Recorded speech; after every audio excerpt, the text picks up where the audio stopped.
ఈరోజు మనము ఒక కొత్త కిడ్నీ సమస్య గురించి తెలుసుకుందాం. అదేంటంటే ఆర్‌పీఆర్‌ఎఫ్, ర్యాపిడ్లీ ప్రోగ్రెసివ్ రీనల్ ఫెయిల్యూర్. అందరూ విని ఉంటారు. అక్యూట్ కిడ్నీ ఇంజురీ అంటే temporary kidney problem, chronic kidney disease అంటే పర్మనెంట్ కిడ్నీ ప్రాబ్లమ్, ఇవి విని ఉంటారు. కానీ ఈరోజు నేను కొత్తగా చెప్పేది ఏంటంటే ఆర్‌పీఆర్‌ఎఫ్. కిడ్నీ సమస్య చాలా ఫాస్ట్‌గా డ్యామేజ్ అయిపోతుంది. కొన్ని రోజుల నుంచి కొన్ని వారాల లోపల డ్యామేజ్ అవుతుంది. మిగతా కిడ్నీ సమస్యలకి దీనికి తేడా ఏంటి అంటే, ఈ అక్యూట్ కిడ్నీ ఇంజరీలో ఎందుకు కిడ్నీ సమస్య వస్తుంది అని మనకు తెలుస్తుంది. అంటే వాంతులు విరోచనాలు అవ్వడమో, లేకపోతే ఇన్ఫెక్షన్సో, స్టోన్సో, ఇంకే వేరే కారణం వల్ల తెలుస్తుంది. కానీ ఆర్‌పీఆర్‌ఎఫ్ అనేది అంటే ఏ కారణమో, ఎన్ని టెస్టులు చేసినా కిడ్నీ సమస్య ఎందుకు వచ్చింది అనేది తెలియకుండా చాలా ఫాస్ట్‌గా కిడ్నీ సమస్య ప్రోగ్రెస్ అవుతుంది.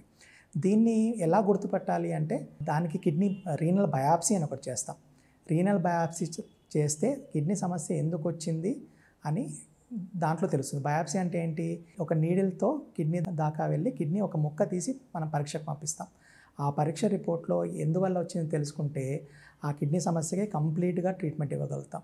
ఈ ముక్క పరీక్ష చేయందే ఆ కిడ్నీ సమస్య ఏంటి అని తెలీదు. సో బయాప్సీ అనేది కిడ్నీ సమస్య కారణం కనుక్కొని దాని ట్రీట్మెంట్ ఇవ్వడానికి చాలా ఉపయోగపడుతుంది. ఇంకా బయాప్సీ అనేది మనం ఇంకా వేరే కారణాల వాళ్ళకు కూడా చేస్తాం. ఒకటి ఏంటి, నెఫ్రోటిక్ సిండ్రోమ్ కానీ, గ్లోమెరులోనెఫ్రైటిస్, ఇలాంటి వాళ్ళకు కూడా కిడ్నీ బయాప్సీ చేస్తాం. కానీ ఆర్‌పీఆర్‌ఎఫ్ అనే దాన్ని ఎర్లీగా గుర్తుపట్టి దాని ట్రీట్మెంట్ ఇవ్వగలిగితే వాళ్ళు కంప్లీట్‌గా క్యూర్ అయిపోతారు.